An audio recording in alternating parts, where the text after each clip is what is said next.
నమస్కారం అహల్య న్యూస్ కి స్వాగతం. ఈనాటి వార్తలు 2027 గోదావరి పుష్కరాల నిర్వహణపై ముఖ్యమంత్రి చంద్రబాబు నాయుడు సచివాలయంలో సమగ్ర సమీక్ష నిర్వహించారు. అత్యంత ప్రతిష్టాత్మకంగా పుష్కరాలు జరిపేందుకు అన్ని శాఖలు సమన్వయంతో పనిచేయాలని సీఎం ఆదేశించారు. 2027 పుష్కరాలకి ముందే పోలవరం ప్రాజెక్టుని పూర్తి చేసి జాతికి అంకితం చేస్తామని వెల్లడించారు. 6 జిల్లాల్లో 525 ఘాట్లని సిద్ధం చేసి 9 నుంచి 10 కోట్ల మంది భక్తులకి సౌకర్యాలు కల్పించేలాగా ప్రణాళికలు సిద్ధం చేస్తున్నారు. అమరావతి 2027లో జరగనున్న గోదావరి పుష్కరాల నిర్వహణపై ముఖ్యమంత్రి చంద్రబాబు నాయుడు సచివాలయంలో అఖండ గోదావరి అభివృద్ధి ప్రాజెక్టుపై సమీక్ష నిర్వహించారు. మంత్రుల కమిటీతో పాటు దేవాదాయ, వైద్య ఆరోగ్యం, పురపాలక, పంచాయతీరాజు, జల వనరుల శాఖల ఉన్నతాధికారులతో సీఎం సమగ్రంగా చర్చించారు. అత్యంత ప్రతిష్టాత్మకంగా పుష్కరాలని నిర్వహించేందుకు అన్ని శాఖలు సమన్వయంతో పనిచేయాలని సీఎం ఆదేశించారు. 2027 పుష్కరాలకి ముందే పోలవరం ప్రాజెక్టుని కూడా పూర్తి చేసి జాతికి అంకితం చేస్తామని ఈ సమీక్షలో సీఎం వెల్లడించారు. ఇటీవల ఉప ముఖ్యమంత్రి పవన్ కళ్యాణ్ క్షేత్రస్థాయిలో పర్యటించి ఇచ్చిన సూచనల్ని పరిగణలోకి తీసుకుని పనులు చేపట్టాలని ఈ సందర్భంగా స్పష్టం చేశారు. పోలవరం, ఏలూరు, తూర్పు గోదావరి, పశ్చిమ గోదావరి, కోనసీమ, కాకినాడ జిల్లాలో పుష్కరాల పనులు జరుగుతాయని ఈ సందర్భంగా తెలిపారు. ఈసారి పుణ్య స్నానాల కోసం 9 నుంచి 10 కోట్ల మంది భక్తులు వస్తారని అంచనా వేసిన సీఎం ట్రాఫిక్ నియంత్రణ, శానిటేషన్, త్రాగునీరు, భక్తుల సౌకర్యాలపై ప్రత్యేక దృష్టి పెట్టాలని ఆదేశించారు. రాజధాని ప్రాంతంలో భూసేకరణ పేరుతో ప్రభుత్వం తమని వేధిస్తుందని ఆవేదన వ్యక్తం చేస్తూ పలువురు రైతులు మంగళవారం వైఎస్ జగన్ ని కలిశారు. తమకు కనీస సమాచారం లేకుండానే నోటిఫికేషన్లు జారీ చేస్తున్నారని, ఉన్న ఫలంగా భూములు ఇవ్వాల్సిందేనంటూ చంద్రబాబు ప్రభుత్వం బెదిరింపులకి దిగుతుందని వారు ఆరోపించారు. ఇప్పటికే తొలి విడతలో భూములు ఇచ్చామని మళ్లీ భూములు తీసుకుంటే తాము ఎలా బతకాలని రైతులు ప్రశ్నించారు. ఈ వ్యవహారంలో తమకు న్యాయం చేయాలని వారు జగన్ ను కోరినట్లు సమాచారం. సమర్థ నాయకత్వం, స్పీడ్ ఆఫ్ డూయింగ్ బిజినెస్ తో ఆంధ్రప్రదేశ్ ని ప్రపంచ పటంలో నిలబెట్టామని విద్యా, ఐటీ శాఖల మంత్రి నారా లోకేష్ అన్నారు. ముంబైలో bank of America new frontiers of growth conference లో పాల్గొన్న ఆయన రాష్ట్రంలో 3 ఎకానమిక్ రీజన్స్ అభివృద్ధి చేస్తున్నట్లు వెల్లడించారు. గూగుల్ ఎంత ముఖ్యమో ఎస్ఎంఈ కంపెనీలు కూడా అంతే ముఖ్యమని, ప్రపంచ స్థాయి నగరంగా అమరావతిని తీర్చిదిద్దుతామని స్పష్టం చేశారు. భవిష్యత్తుకి సిద్ధం చేయటం, ఆంధ్రప్రదేశ్ అనుభవం అనే థీమ్ తో బ్యాంక్ ఆఫ్ అమెరికా నిర్వహించిన 2026 ఇండియా కాన్ఫరెన్స్ లో మంత్రి నారా లోకేష్ పాల్గొన్నారు. ఫైర్ సైడ్ చాట్ లో ఆయన మాట్లాడుతూ కొత్త రాష్ట్రం ఆంధ్రప్రదేశ్ ప్రగతికి 3 కారణాలు ఉన్నాయని తెలిపారు. మొదటిది ముఖ్యమంత్రి చంద్రబాబు నాయుడు దార్శనికత, రెండోది స్పీడ్ ఆఫ్ డూయింగ్ బిజినెస్, మూడోది డబుల్ ఇంజిన్ బుల్లెట్ ట్రైన్ సర్కార్ అని వివరించారు.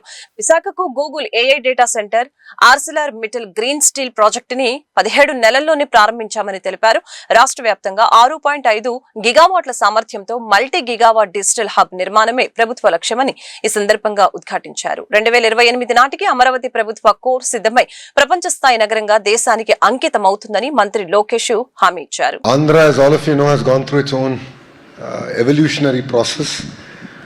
We are now a new state. This is the 4th time around that we are building a capital city.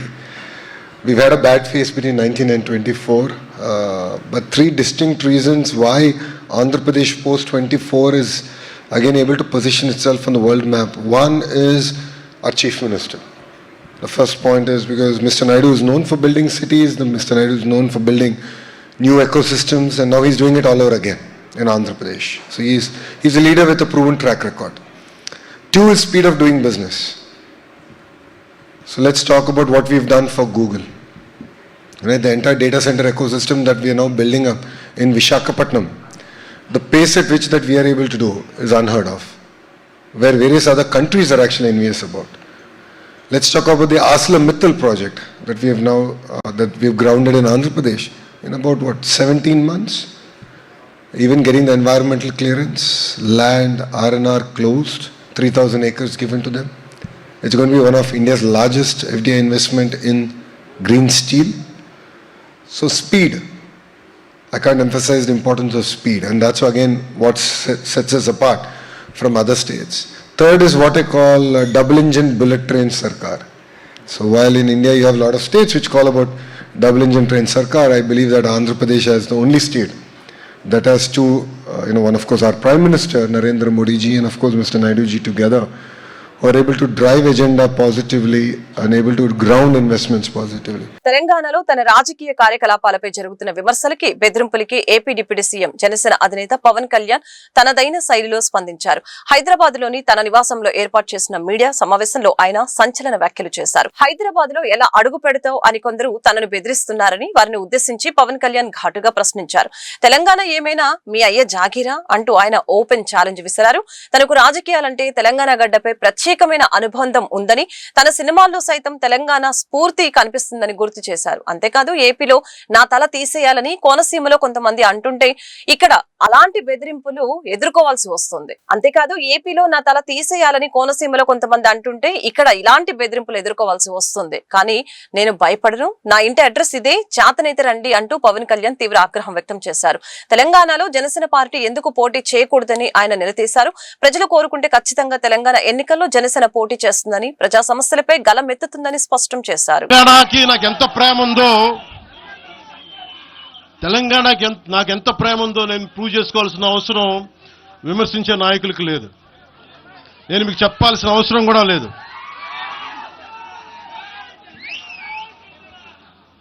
Telangana విభజనకి Janasena వ్యతిరేకం అని మాట్లాడుతూ ఉన్నారు. నేను మళ్ళీ చెప్తా ఉన్నా, విభజించిన తీరుకు మేము వ్యతిరేకం. తెలంగాణ కోసం సామాజిక తెలంగాణ కానీ అన్ని కులాలు బాగుండాలి అని చెప్పి మరీ వచ్చాం. పార్లమెంటు తలుపులు మూసి తెలంగాణని ఆంధ్రాని విభజించిన తీరు మీద తప్పని చెప్పాను తప్ప తెలంగాణ సంస్కృతి మీద కానీ తెలంగాణ రాష్ట్ర ఏర్పాటు కానీ ఎప్పుడూ జనసేన వ్యతిరేకం కాదు. ఇది తెలంగాణ ప్రజలకి చాలా స్పష్టంగా తెలియజేస్తా ఉన్నాం. నాకు నిలబడింది కష్టాల్లో ఉన్నప్పుడు ఒక్క నిమిషం సార్, ఒక్క నిమిషం మాట్లాడేవాడి సార్. తెలంగాణ ఆంధ్రప్రదేశ్లో నన్ను తిరగనివ్వమని మాట్లాడుతూ ఉంటే నాకు వారాహి అనుమతినిచ్చింది తెలంగాణ ప్రజానికి, నాకు అనుమతి ఇచ్చారు. నాకు అలాగే నాకు గత వైసీపీ ప్రభుత్వం మిమ్మల్ని ఆంధ్రాలోకి అడుగు పెట్టనివ్వు అంటే కోదాడ, నల్గొండ అన్ని ప్రాంతాల నుంచి వచ్చి నాతో పాటు అండగా వచ్చారు నా తెలంగాణ అన్నదమ్ములు, జన సైనికులు. నేను చాలాసార్లు మా నాయకులందరినీ అడగండి, మనం పార్టీని ఇక్కడ బలపెడదాం అంటే ఒకటే చెప్పా, తెలంగాణ వచ్చిన ఈ సందర్భంలో మనం కూర్చోబెట్టి మాట్లాడితే ముందు అది వేరేగా వెళ్తుంది. మీరు బలంగా తిరగండి, జనసేన ఆశయాలు తీసుకెళ్ళండి, ఆ రోజు సంగతి చూద్దాం, ప్రజలు కోరుకున్న మీద చూద్దాం తప్ప నాకేమి. AP deputy CM Pawan Kalyan వ్యాఖ్యలపై తుంగతుర్తి కాంగ్రెస్ ఎమ్మెల్యే మందుల సామిల్ తీవ్రంగా స్పందించారు. తెలంగాణ ఆత్మగౌరవాన్ని దెబ్బతీసేలా మాట్లాడితే తాట తీస్తామని హెచ్చరించారు. తెలంగాణలో ఎవరైనా ఇష్టం వచ్చినట్లు మాట్లాడితే కత్తులతో కోలాటమాడతామని వ్యాఖ్యానించారు. 60 ఏళ్లు ఆంధ్ర వలస పాలకుల చేతిలో గోసపడ్డామని, ఇంకా పెత్తనం చెలాయించాలని చూస్తే ఊరుకునేది లేదని స్పష్టం చేశారు. కోట్లాడి పోరాడి సాధించుకున్న తెలంగాణలో మళ్లీ ఆంధ్ర నేతల పెత్తనం ఏంటని ప్రశ్నించిన ఎమ్మెల్యే సామిల్, తెలంగాణలో ఎవరైనా బ్రతకొచ్చు, అన్నదమ్ముల్లా కలిసే ఉందాం, కానీ తెలంగాణ వ్యవస్థ పైన, మా ఆత్మ గౌరవం పైన దెబ్బతీస్తే ఊరుకునేది లేదని హెచ్చరించారు. పవన్ కళ్యాణ్ సినిమాలకు తెలంగాణలో అభిమానులు ఉన్నారని, తెలంగాణ ఆత్మ గౌరవం మీద దెబ్బతీస్తే వాళ్లే మీ శత్రువులు అవుతారని హితో పలికారు. తెలంగాణ రాష్ట్రం వస్తే 11 రోజులు అన్నం తినలేదని చెప్పిన పవన్ కళ్యాణ్ ఏ మొహం పెట్టుకుని తెలంగాణకు వస్తున్నారని కాంగ్రెస్ ఎమ్మెల్యే వేముల వీరేశం ప్రశ్నించారు. తెలంగాణలో ప్రెస్ మీట్ పెట్టాలన్నా, సమావేశం పెట్టాలన్నా ముందు ఇక్కడ ప్రజలకు క్షమాపణ చెప్పాలని డిమాండ్ చేశారు. ఏపీలోని పార్ట్ టైం రాజకీయ నాయకుడైన పవన్ కళ్యాణ్ తెలంగాణకు వచ్చి ఏం చేస్తారని నిలదీశారు. ఒకసారి భగత్ సింగ్ అన్నారు, చెగువేరా అన్నారు, ఇప్పుడు వాళ్ళని పక్కన పెట్టేశారని విమర్శించారు. ఏపీలోని నువ్వు పార్ట్ టైం పొలిటికల్ లీడర్, అప్పుడప్పుడు వచ్చి సినిమా డైలాగులు కొట్టే నువ్వు తెలంగాణకు వచ్చి ఏం చేస్తావని నిలదీశారు. తెలంగాణ రావాలంటే నీ కోదాడు బోర్డర్ కాడ కంపనాడు రోడ్డు మీద ఖబర్దార్, మీకు దిష్టి కూడా కడతాం. ఇవాళ మీరు తెలంగాణ దిష్టి తగిలి కోనసీమ కొప్పారిపోయిందని చెప్తా ఉన్నాను. కోనసీమ కొబ్బరి తోటలు ఎండిపోయినాయి, తెలంగాణ దిష్టి తాగంటున్నాం, కానీ మీకు దిష్టి కూడా కడతాం. ఎక్కడ మా పెళ్లిగా పోతే తెడ్డు మసిమంతా సిద్ధి ఎట్లా కట్టావో ఇవి కూడా మీ కాడ కడతాం నిశ్చయంగా. ఖబర్దార్, తెలంగాణ ప్రజానికం వందలాది మంది అమరులైతే తెలంగాణ వచ్చింది. ఈ అమరత్వాన్ని చూసిన సోనియా గాంధీ గారు ఇలా తెలంగాణ ఇచ్చిన తెలంగాణను బాగు చేసుకోవడానికి మా ప్రయత్నాలు మీకు జరుపుతా ఉన్నాయి. మీకు రాజధాని లేదు, మీకు రాజధాని లేదు. రాజధాని కోసం నాలుగు తట్టాలు పడుతుంది. మీరు అక్కడ బాగు చేసుకోండి. అన్నదమ్ములో కలిసిందాం. కానీ మా ఇంట్లో మా పొయ్యిలో మీరు అడుగు పెడితే పొయ్యి కాలుద్దన్న సంగతి మర్చిపోతుంది. మా సిలిండర్కి నిప్పెట్టడానికి ప్రయత్నం చేస్తా ఉన్నారు. కానీ ఆ సిలిండర్ ద్వారా మేము వండుకొని తింటున్నాం. మాలో ఇబ్బంది పెట్టకండి. తెలంగాణ ప్రజలకు ఆత్మగౌరవంతో తెలంగాణలో ఎవడన్నా కాలిపోని మాటలంటే కత్తుల కోరడం అనేది తెలంగాణ. కానీ మా తెలంగాణ మేము సాధించుకున్న తృప్తి మాకున్నది. దాని వెనకాల సబ్బండ జాతులు, సబ్బండ పార్టీలు, మీ ఆంధ్రకున్న పార్టీలే 2009 డిసెంబర్ 9 తారీఖున ప్రకటిస్తే రాజీనామా చేసి వచ్చిన తెలంగాణ ఎక్క తీసే ప్రయత్నం చేసింది. అయినా కూడా 2013 జూన్ 2 తారీఖు నాడు తెలంగాణ రాష్ట్రం ఏర్పడింది. ఏర్పడిన తెలంగాణ రాష్ట్రంలో ఇక మీ పెత్తనం లేదు. మీ సాగుబాటు ఏంటి? మీరు హైదరాబాద్ బతకవచ్చు. హైదరాబాద్ నీళ్లు మాయి, గాలి మాది, రోడ్లు మాయి, తినే తిండి కూడా మాది. మీరు బతకొద్దంటలేదు, మీరు తిరగొద్దంటలేదు. కానీ మా ఆత్మగౌరవం మీద, మా వ్యవస్థ మీద జనసేన పార్టీ సభకు అనుమతి ఇవ్వకపోవడంపై బీజేపీ సీనియర్ నాయకుడు ఎస్ విష్ణువర్ధన్ రెడ్డి తెలంగాణ నేత కవితపై తీవ్రంగా స్పందించారు. ఆంధ్ర విగ్రహాలను కూల్చి 100 కిలోమీటర్ల దూరంలో ఉన్న విజయవాడకు పార్సిల్ చేయడానికి ముఖ్యమంత్రి పదవి కావాలా అని ప్రశ్నించారు. ముఖ్యమంత్రి కావాలంటే జింకానా గ్రౌండ్ అంత విశాల హృదయం కావాలని, చెంచలగూడ జైలంత చిన్న మనసు ఉండకూడదని వ్యాఖ్యానించారు. ఏ స్వేచ్ఛ కోసమైతే వందల మంది బలిదానం చేశారు, అనేక మంది యొక్క కవులు, కళాకారులు సంవత్సరాల యొక్క పోరాట ఫలితం ఏదైతుందో అదే స్వేచ్ఛను ఈరోజు తెలంగాణలో ఈరోజు కొంతమంది రాజకీయ స్వార్థంతో హరించడం అనేటువంటిది సిగ్గుచేటు. ఈ మధ్య తెలంగాణలో వరుసగా జరుగుతున్నటువంటి యొక్క రాజకీయ విమర్శలు పరిధి దాటి నిన్న తెలంగాణ రక్షణ సేనాని ఒక నూతన పార్టీ పెట్టుకున్నటువంటి కవిత గారు తెలంగాణ ఆకాంక్షల విషయంలో మాట్లాడడం ఎటువంటి తప్పు లేదు. అదే సందర్భంలో పక్క రాష్ట్రమైనటువంటి ఆంధ్రప్రదేశ్ యొక్క కవులు, కళాకారుల యొక్క విగ్రహాలు, ప్రముఖులు, స్వాతంత్ర సమరయోధుల యొక్క విగ్రహాలను పగలగొట్టి నేను అధికారంలోకి వచ్చి ముఖ్యమంత్రి అవుతానట్లే పార్సల్ చేస్తానని చెప్పడం అనేటువంటిది ఇది ఏ రకమైనటువంటి సంకేతం అని నేను అడుగుతున్నా. అంటే తెలంగాణలో విగ్రహాలు కూల్చడానికి కవిత గారు ముఖ్యమంత్రి కావాలనా? ఈ సెంటిమెంట్తో కదా 10 సంవత్సరాలు అధికారాన్ని అదిపించారు మీరు. తెలంగాణ రాష్ట్రం వస్తే 11 రోజులు అన్నం తినలేదని చెప్పిన పవన్ కళ్యాణ్ ఏ మొహం పెట్టుకుని తెలంగాణకు వస్తున్నారని కాంగ్రెస్ ఎమ్మెల్యే వేముల వీరేశం ప్రశ్నించారు. తెలంగాణలో ప్రెస్ మీట్ పెట్టాలన్నా, సమావేశం పెట్టాలన్నా ముందు ఇక్కడ ప్రజలకు క్షమాపణ చెప్పాలని డిమాండ్ చేశారు.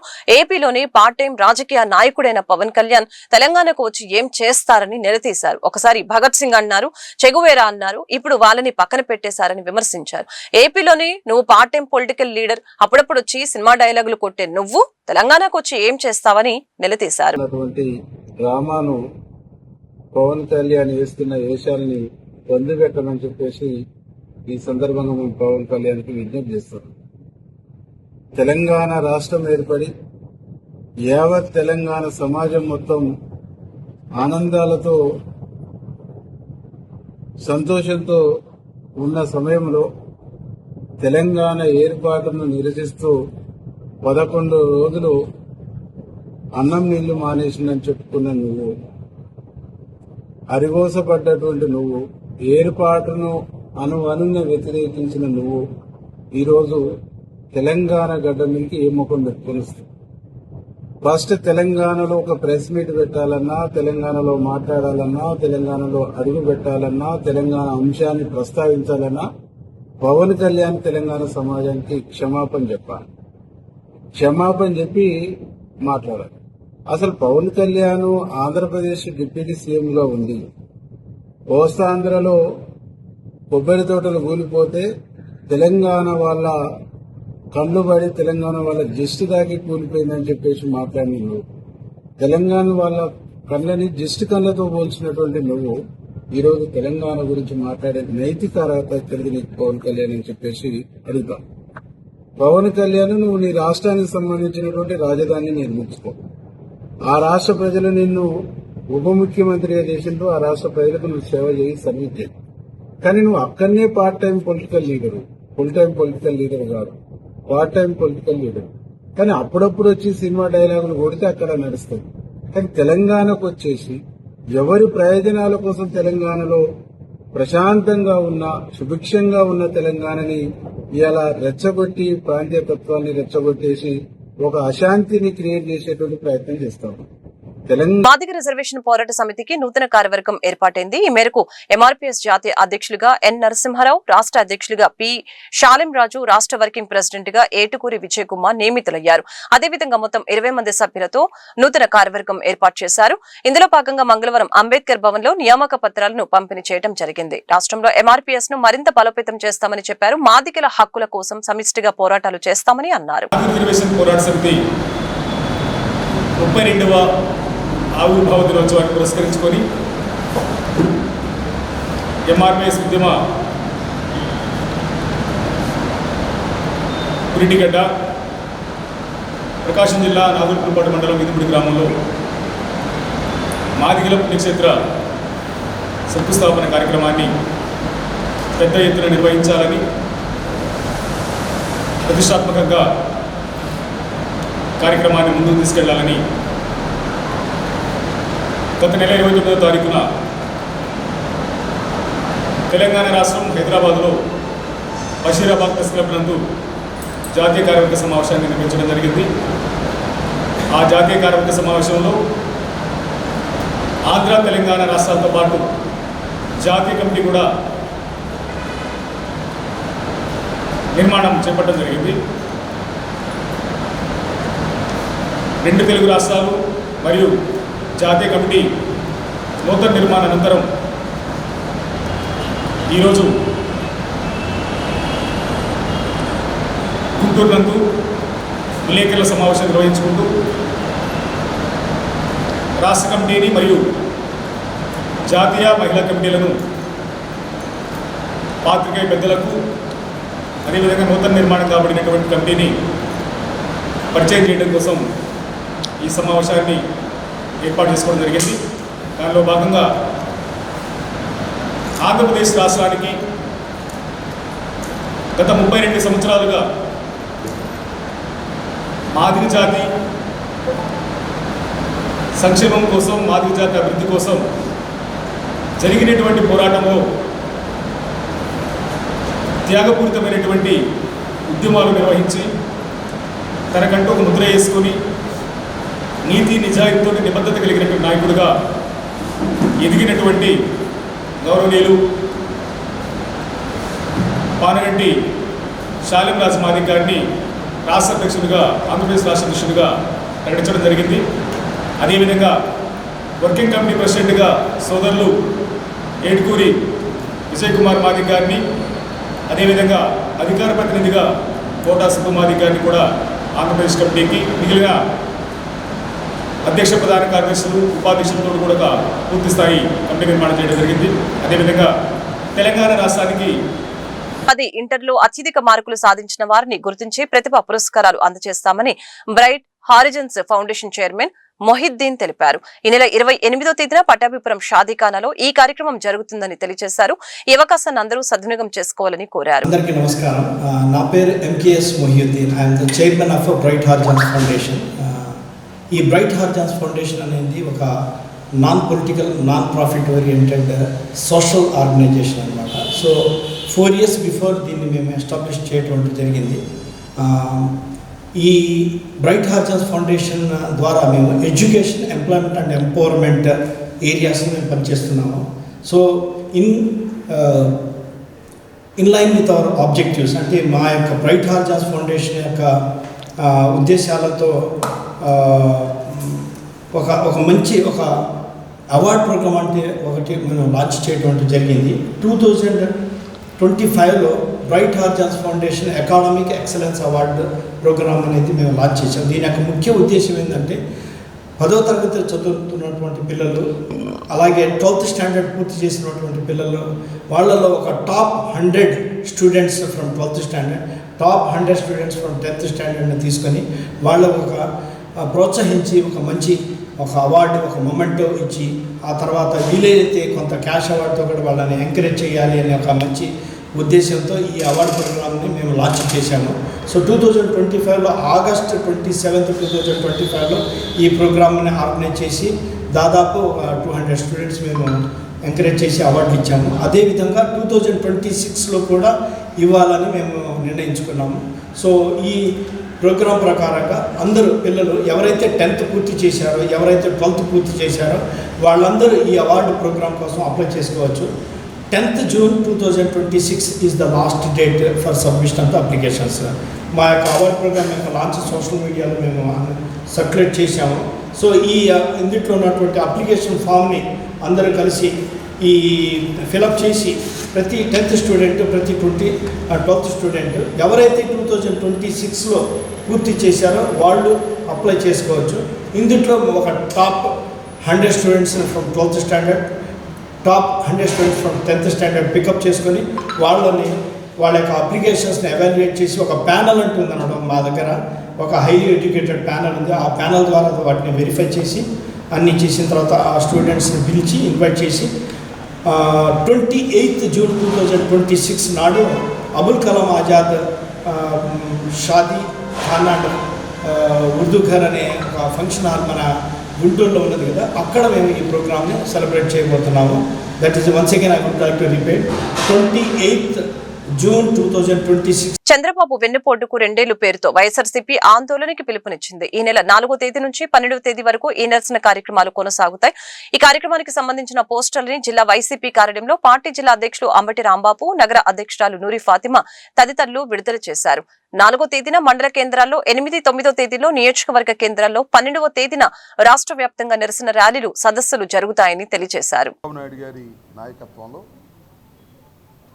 అధికారంలోకి వచ్చి పరిపాలన ప్రారంభించి రేపు 9వ తారీఖుకి 2 సంవత్సరాలు పూర్తవుతుంది. చంద్రబాబు నాయుడు గారు మేనిఫెస్టోలో వివరంగా ఇచ్చినటువంటి వాగ్దానాలను